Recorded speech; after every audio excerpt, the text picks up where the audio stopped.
It was one of those evenings where everything seemed normal. I had just returned from a long day at work, looking forward to spending time with Alex, my husband, and Clara, my younger sister. Life had been busy lately. Work had been draining, and we were in the middle of redecorating the living room. But despite the chaos, I always felt that my family was the one thing that kept me grounded. Alex and I had been married for 6 years. We met in college, and from the very first moment, I knew we were meant to be together. He was charming, thoughtful, and kind.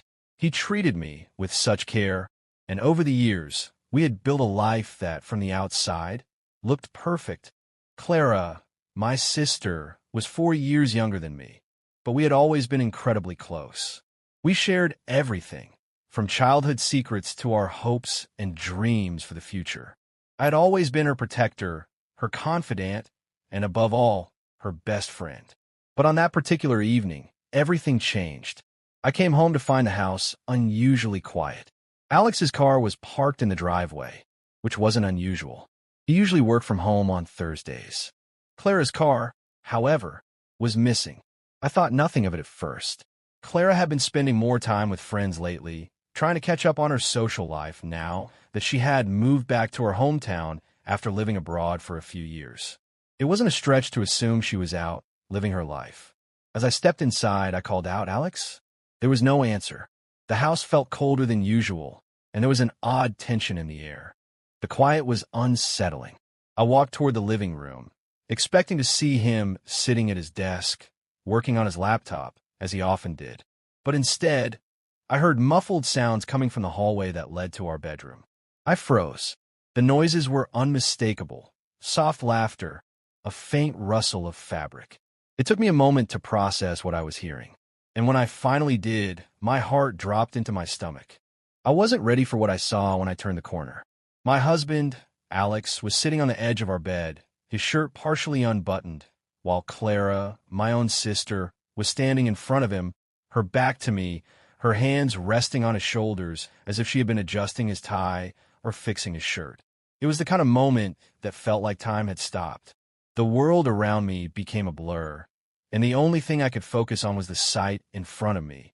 The two people I trusted the most in my life, so close, so intimate, in a way that was never supposed to happen. My heart was beating so loudly that I was sure they could hear it. I didn't know how to react. The anger, shock, and betrayal came rushing over me all at once. I opened my mouth to say something, anything, but the words caught in my throat. I didn't know if I wanted to scream, cry, or run away. Instead, I stood there rooted to the spot as the reality of what I was seeing sank in. It was Clara who turned first. She looked at me with wide eyes, her face pale. "Lila," she whispered, her voice shaky. I didn't mean for this to happen." She took a step toward me, but I instinctively took a step back, not wanting to be near her. My mind was racing, trying to make sense of what I was witnessing, but nothing about the situation made any sense at all. Alex turned slowly, and when his eyes met mine, I could see the guilt and confusion written all over his face. He opened his mouth to speak, but I couldn't wait for him to say anything. The words came out of me before I even had time to process them. "How long?" I asked, my voice trembling with a mixture of anger and heartbreak. "How long has this been going on?"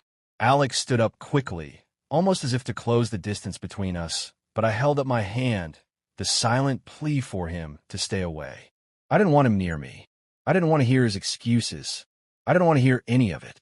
"It's not what you think," he began, his voice pleading, but I interrupted him. "Don't you dare," I said, the words coming out sharper than I expected. "Don't you dare try to justify this. You've been lying to me, to both of us." Clara, who had been standing silently behind Alex, finally spoke. "Lila, please," but I didn't want to hear her voice either. I turned to her, my eyes brimming with tears that I refused to let fall. "Please? Please?" I repeated, my voice rising. "How could you, Clara? How could you do this to me? You're my sister. I trusted you. I loved you like a friend. I never thought you'd betray me like this." Clara looked stricken, her hands trembling at her sides. "I didn't want this to happen," she said quietly, her voice breaking. It just happened. I never meant to hurt you." Her words stung more than anything else. It wasn't the fact that she had betrayed me. It was the fact that she didn't seem to fully understand the depth of her betrayal. She didn't seem to realize that it wasn't just a mistake. It wasn't just something that happened. This was a choice. They had both chosen to cross a line that could never be uncrossed. I don't know what to say, Alex said, stepping toward me again, but I shook my head, backing away from him. You don't have to say anything, I whispered, my voice barely audible. There's nothing you can say to fix this. There was a long silence as the weight of the situation hung in the air. I couldn't even look at them anymore. I didn't know who I was more furious with, Alex, for breaking my heart in the most unimaginable way, or Clara, for being the one person in the world I thought I could always count on. The realization that they had been together behind my back for who knows how long felt like a physical blow to my chest. I don't know what to do, I said, my voice breaking as I turned to leave. I don't know what to do with any of this. As I walked away from them, I could hear Clara calling my name softly, but I didn't turn back. I couldn't face them anymore. My mind was reeling, my heart shattering with every step I took away from the room, away from the life I thought I had. It was over. Everything was over, and I didn't know how to begin to pick up the pieces. That night, I stayed at a friend's apartment. I didn't want to go back to the house. Not yet. I couldn't bear to be in the place that was supposed to be my sanctuary, the place I had built my life with Alex, now turned into a symbol of the deepest betrayal. I lay awake that night, staring at the ceiling, my mind racing. How had this happened? How had I missed the signs? How could the two people I trusted most in the world do this to me? And the question that haunted me more than any other, what did it mean for the future? I had no answers, only a heart full of pain and a mind full of questions I wasn't sure I wanted the answers to. The life I had known was gone, and in its place, there was only the wreckage of a betrayal so deep that I wasn't sure if I would ever be able to forgive them. The world as I knew it had shattered in an instant, and I didn't know how to put it back together. The days following the discovery of Alex and Clara's betrayal felt like an endless, suffocating blur. I moved in a haze, unable to focus on anything other than the searing pain in my chest.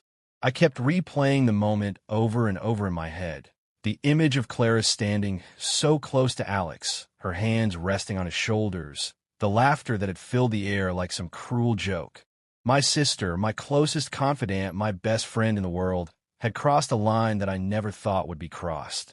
And Alex, my husband, the man I had built a life with, had allowed it to happen. I spent the first few days in a numb, shocked state.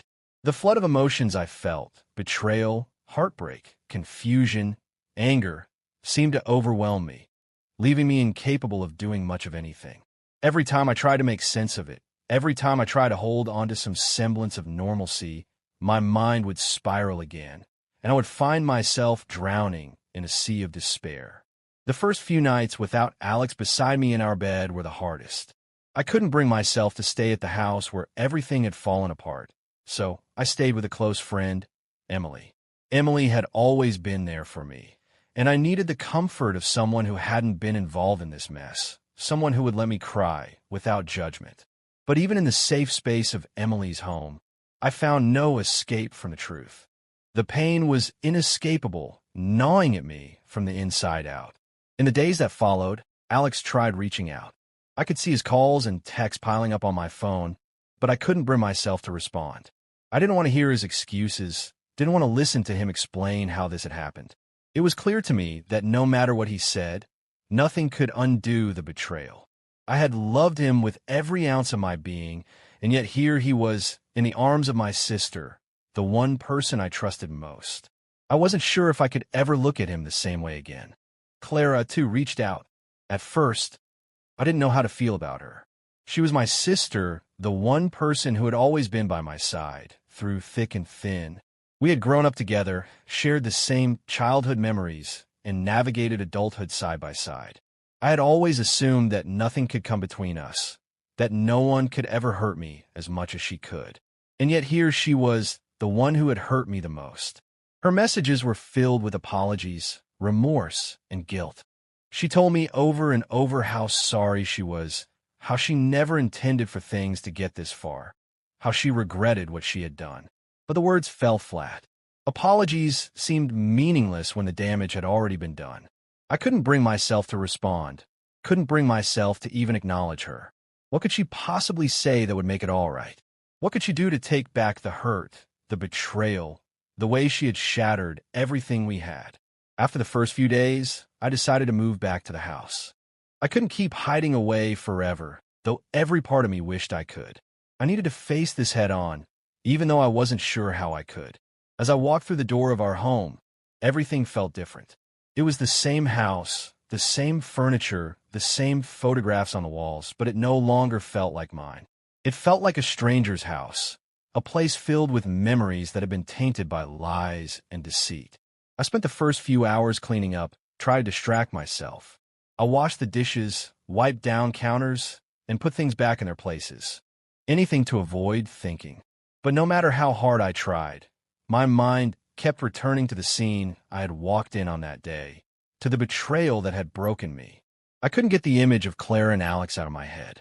I couldn't erase the sound of their laughter. The way Clara's touch had been so familiar, so intimate. It was like a wound that wouldn't stop bleeding no matter how much I tried to patch it up. That evening, Alex came home. He looked exhausted, his face drawn with worry and guilt. He stood at the door for a long moment, unsure whether to come in or not. I didn't want to talk to him, didn't want to hear his explanations or his apologies, but I knew that we needed to address what had happened. We couldn't pretend it didn't exist. "I need to talk to you," he said, his voice heavy with regret. I didn't respond immediately. I just stood there, feeling the weight of the moment. I didn't want to look at him, didn't want to hear anything that might come out of his mouth. But I knew I had to. "Okay," I finally said, my voice barely above a whisper. He came in, and we sat down on the couch. The silence between us was thick, suffocating. I couldn't bring myself to make eye contact. I kept my gaze fixed on the floor, trying to hold back the tears that threatened to spill. "I'm so sorry, Lila," he said, his voice breaking. "I don't even know how to explain it. I don't know what happened. I wasn't thinking. I was stupid, selfish." I shook my head, my chest tightening. "Don't you dare tell me you weren't thinking, Alex. This isn't something that just happens. You don't accidentally fall in love with your wife's sister. You don't accidentally end up in bed with her." The words were harsh, but I didn't care. I was angry, and I had every right to be. "I never meant for this to happen," he said, his eyes pleading. "I love you, Lila. I do. And I know I've destroyed everything, but I don't want to lose you." I wanted to believe him, I really did. But how could I? How could I look at him the same way again after what he had done? "And Clara?" I asked, my voice cold. "What about her? Do you love her too?" He hesitated, clearly struggling to find the right words. "I don't know," he admitted finally. "I don't know what happened. It was a mistake. A huge mistake. I didn't think about the consequences, and now I realize how badly I've hurt you." I closed my eyes, unable to hear him anymore. I couldn't look at him without seeing the betrayal in his eyes, without remembering the way he had stood there, trying to justify his actions. "I don't know if I can forgive you, Alex," I said quietly, my voice thick with emotion. "I don't know if I can ever look at you the same way again." The words hung in the air, and for a moment, neither of us spoke. The weight of the situation was too much to bear. I could feel the walls I had built around my heart slowly rising, blocking out everything and everyone. I had to protect myself, even if it meant pushing Alex away, even if it meant walking away from everything we had built together. "I understand," he said softly. "I know I don't deserve your forgiveness. I need you to know how sorry I am. I don't want your apology," I said sharply. "I don't want your guilt. I want you to leave. I need space. I need time to think." He didn't argue. He stood up, looking at me one last time before he left the room. I heard the door close behind him, and the silence that followed was deafening. For the first time in days, I allowed myself to cry. I sank to the floor, my sobs racking my body, and I let the pain wash over me. I felt like I was drowning in a sea of betrayal, unable to find my way back to the surface. Every emotion that had been building up inside me since the discovery came rushing out, and I couldn't stop it. The days that followed were filled with silence. Alex stayed away, and Clara's attempts to reach out were met with cold indifference. I couldn't face her. I couldn't look at her without seeing the betrayal in her eyes, without remembering the way she had been so close to Alex, her hands on him in ways that should have never been. How could she do this to me? How could she destroy everything we had? And yet, as the days turned into weeks, I began to realize something. I had to face Clara. I had to confront her, because if I didn't, I would never be able to move on. I couldn't keep living in this limbo, trapped in my pain, trapped in the anger I felt toward both of them. But what would I say? What could I say to her? How could I ever forgive her? The days turned into weeks, and as much as I tried to push forward, I found myself stuck. The pain of the betrayal still lingered, as though it had been branded into my skin, something I couldn't shake off no matter how much I tried. I tried to tell myself that time would heal me, that eventually the wounds would fade and I could move on. But every time I tried to let go of the anger and the hurt, it would come rushing back, more intense than before. It was like trying to walk through a storm with no umbrella. No matter how hard I tried to shield myself, I couldn't escape the rain. I hadn't spoken to Alex in weeks. He still sent me messages, apologies, pleas for forgiveness, even some promises that he would do whatever it took to fix things. But I didn't want to hear it. I didn't want to hear how sorry he was or how much he regretted his actions. None of it mattered anymore. He had made his choice, and it had cost him everything. Clara, too, had reached out. Her messages were different from Alex's. She was more persistent, more apologetic. She told me how much she regretted what she had done, how she hadn't realized the depth of the pain she was causing. She begged me to understand that it had never been her intention to hurt me, that she had been confused, lost. I could almost hear her voice trembling in the text messages, but I couldn't find it in myself to respond. Every time I thought about replying, a wave of anger washed over me, and I would put the phone down and walk away. I moved through the days like I was in a fog, a constant state of disorientation. I still went to work, still kept up the routine, but everything felt like a performance. I would smile at people, engage in casual conversations, but inside, I felt empty. My house was a cold shell. The life that Alex and I had built there, the laughter, the shared memories, the intimacy, was gone, replaced by an overwhelming sense of loss. I couldn't bring myself to go into the bedroom. The bed, once a place of comfort and security, now felt like a reminder of everything that had fallen apart. Every corner of the house held a memory that now felt like a betrayal. I had moved into the spare bedroom, unable to sleep in the one we had once shared. The silence in the house was deafening. I would lie awake at night, staring at the ceiling, my mind racing with thoughts of what had happened, why it had happened, and how I had missed the signs. I had always prided myself on being able to read people, to see through their facades. But with Alex and Clara, I had missed everything. How could I have been so blind? I started seeing a therapist, something I had put off for years. I had always been skeptical of therapy, but after the betrayal, I realized that I needed help to process everything. I needed to understand why I couldn't move forward, why I was so consumed by the anger and hurt. My first session was difficult. I had spent so much time pushing down my emotions, pretending that I was okay, that I wasn't sure where to begin. But once I started talking, the words poured out, one after the other. I told my therapist about the discovery, about the pain, about the betrayal. I spoke about Alex and Clara, about how I felt abandoned by both of them, how I felt like I had lost everything I had ever known. The therapist listened, nodding as I spoke. She didn't interrupt, didn't try to offer any solutions. She just let me speak, and for the first time in weeks, I felt heard. After I had finished, she asked me something that took me by surprise. "What do you want from this?" At first, I didn't know how to answer. What did I want? I didn't want Alex back. I didn't want Clara back. I didn't know if I could ever trust either of them again. I just wanted the pain to stop.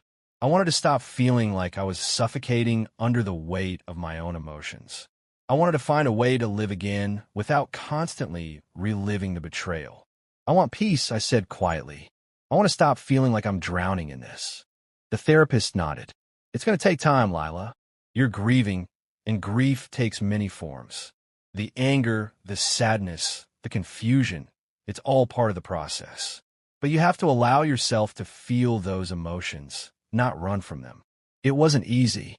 For weeks, I would go into therapy, talk about my feelings, and then go home to face the same emptiness. But slowly, something started to shift. I began to understand that healing didn't mean forgetting. It didn't mean pretending that everything was fine or that I was over it. Healing meant acknowledging the pain, facing it, and letting it move through me instead of letting it consume me. There were days when I felt like I was making progress. On those days, I would go for long walks, something I hadn't done in years. I would walk through the park, breathing in the fresh air, and for a moment I would feel alive again. I would feel the sun on my face, hear the birds chirping in the trees, and for just a few minutes, the weight of the world would lift. But then, just as quickly, the memories would come rushing back. Alex's face, Clara's apology, the words they had said, and the anger would return, just as intense as it had been before. It felt like a constant back and forth, like I was making progress only to fall back into the same hole. One day, I decided to go through some of the old photos in the attic. It wasn't something I had planned to do, but something about the stillness of the house pushed me to take a look. I found a box of photographs from our wedding, from family vacations, from the years Alex and I had spent together. I sat on the floor, surrounded by memories, and for the first time in weeks, I let myself cry. I cried for the life we had once had, for the future we would never share, for the way everything had changed in an instant. I cried for the love that had been torn apart, for the friendship that had been shattered. As I wiped my tears, I couldn't help but wonder how things had gone so wrong. Alex had always been so attentive, so loving. How had he ended up with Clara? And why? Why hadn't I seen the signs? The questions swirled in my mind, and I realized that no matter how much I searched for answers, I might never find them. I could replay the events over and over in my mind, but the truth was the betrayal had already happened. There was no going back. The hardest part, though, was Clara. She had been the one person in my life I had never questioned. She was my sister, the one person who understood me better than anyone else. The thought of losing her, of never being able to trust her again, was almost as painful as losing Alex. I couldn't help but wonder if Clara had felt the same way about me. Had she ever considered how much this would hurt me? Had she known the consequences of her actions? Or had she been too caught up in her own emotions, too caught up in the affair, to think about anyone else? I was torn. Part of me wanted to scream at her, tell her how much she had destroyed, how much she had hurt me. But another part of me, an older, quieter part, wanted to forgive her. After all, she was my sister, and in a way, I understood how easy it could be to lose sight of the boundaries in a complicated, emotional situation. But that part of me was buried deep, a part that was hard to access. One afternoon, as I was walking through the park, my phone rang. It was Clara. I stared at the screen for a long moment, unsure of whether I should answer. But something inside me told me that I couldn't keep running from this. I needed to confront her. I needed to hear her voice, even if it meant facing the pain again. I answered the call. "Lila," Clara said, her voice soft and hesitant. "I know you're angry with me, and you have every right to be. But please, I need to talk to you." Her words were gentle, and for a moment, I could hear the sincerity in her voice. But the anger was still there, lurking just beneath the surface. I didn't know if I was ready to forgive her, but I knew that I needed to listen. I needed to understand why she had done what she did. "I'm listening," I said quietly. Clara sighed. "I don't know how to fix this, Lila. I don't know if I can. But I need you to know that I never meant to hurt you. I've been so lost, and I don't know how to get back. But I want to try. I want to make things right." I didn't respond immediately. I didn't know what to say. Part of me wanted to scream at her, to tell her everything that had been building up inside of me. But another part of me, the part that still loved her, simply listened. "I don't know if I can forgive you, Clara," I said finally. "I don't know if I'll ever be able to, but I can try." The silence that followed was heavy, filled with all the things we both wished we could say, but didn't know how. And with that, the first small step toward healing began. The weeks passed, and with each day, I found myself caught between two worlds. There was the world I had known, the one where my life had been full of promises and shared laughter, where Alex had been my partner and Claire my sister, my best friend. Then there was the new world, one where those promises had been broken. The laughter had turned into sorrow, and the love I had thought was unwavering had been tainted by betrayal.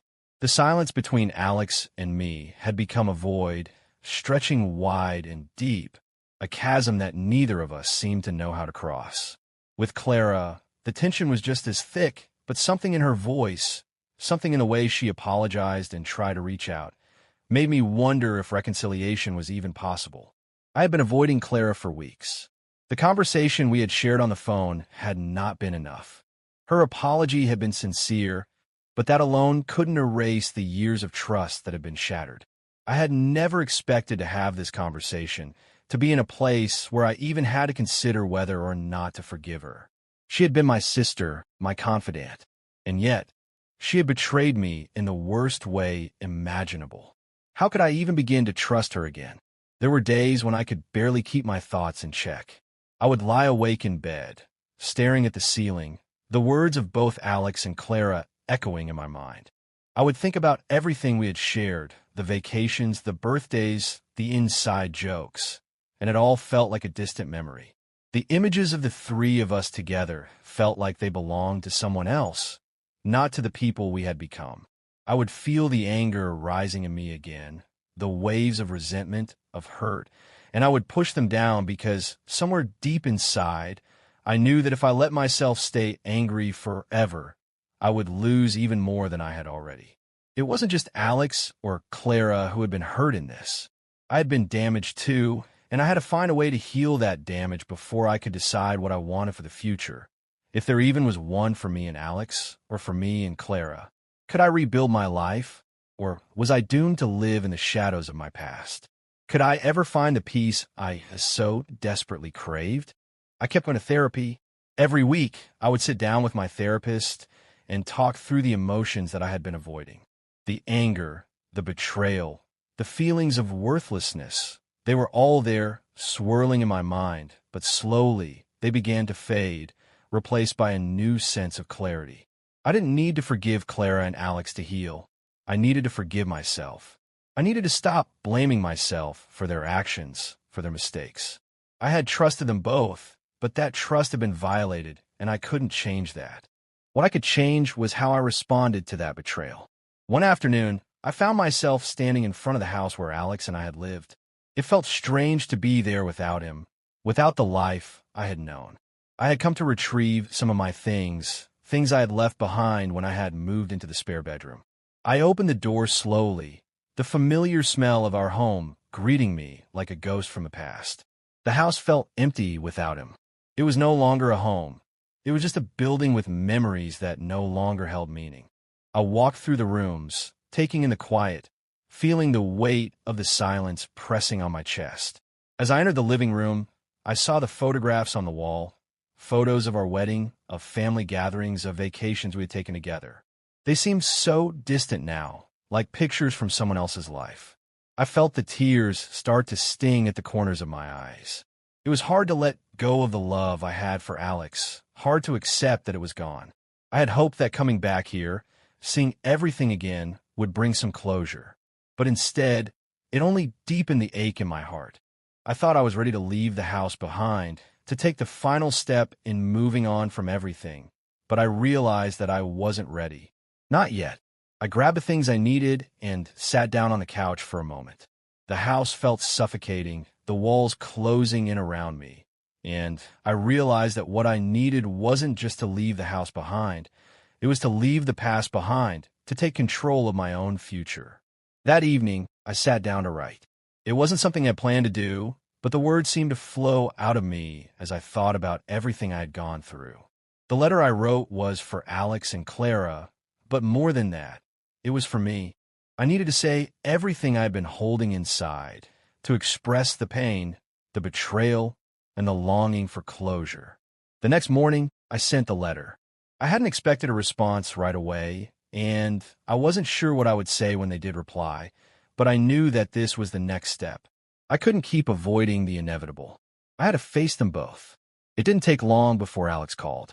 I had been expecting it, but the emotions that swelled up when I saw his name on the screen still took me by surprise. I hesitated, but then I answered, "Lila, His voice was thick with emotion.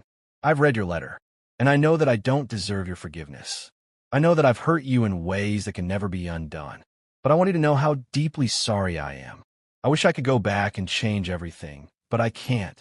All I can do now is tell you that I love you. I will always love you, even if you never want to speak to me again."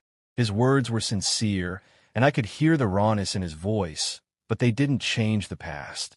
They didn't change what had happened between us, and they didn't change what I had to do. But hearing him say those words, hearing him express the depth of his regret, made something shift inside me. It wasn't forgiveness. It wasn't reconciliation, but it was the beginning of understanding. "I don't know what to say, Alex," I replied softly. "I don't know if I can forgive you. I don't know if I'll ever be able to trust you again. But I need time. I need space. And maybe one day we can talk about what happened. But for now, I think we both need to heal." There was silence on the other end, but I could feel the weight of the conversation hanging between us. "I understand," he said quietly, "and I'll give you the time you need. Just know that I'll always be here if you want to talk." I didn't know if we would ever truly heal from this, but I knew that in that moment, we had taken a first step. It wasn't a step toward reconciliation, not yet, but it was a step toward understanding, toward finding peace, even if that meant walking away from each other. A few days later, Clara called.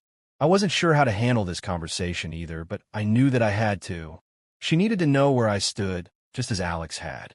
"Lila, I read your letter." Clara's voice trembled, and I could feel the pain in her words. "I don't know how to fix this. I don't know if I ever can. But I need you to know that I love you. You've always been my sister, and I regret every moment of what happened. I wish I could take it all back, but I can't. All I can do is ask for your forgiveness." Her words were genuine, but the truth was I wasn't sure I could forgive her. The hurt ran so deep, and I didn't know how to bridge the gap between us. But hearing her voice, hearing the sincerity in it, made me realize that maybe, just maybe, we could find a way forward. "I don't know if I can forgive you, Clara," I said, my voice soft. "But I can try. I can try to understand.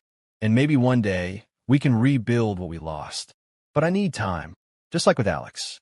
I need time to figure out who I am without all of this." There was a long pause on the other end of the line before Clara spoke again, her voice thick with emotion. "I'll wait, Lila. I'll wait for as long as it takes. And I'll do whatever it takes to make things right." And in that moment, I realized that forgiveness was a long road. It wasn't something that could be forced or rushed. It was something that would take time, something that would require me to heal, to let go of the anger and the resentment. But it was also something that I wasn't ready to give up on, because deep down, I wanted to believe that healing was possible, that healing for me, for Alex, and for Clara was something worth striving for. As the days went on, I felt the weight of the past lifting, little by little. The house that had once felt empty now felt more like a place I could return to, a place where I could rebuild my life, my sense of self. Alex and Clara weren't the only ones I needed to forgive. I needed to forgive myself. I needed to accept that mistakes were made, that life wasn't always perfect, and that sometimes things fall apart before they can be put back together.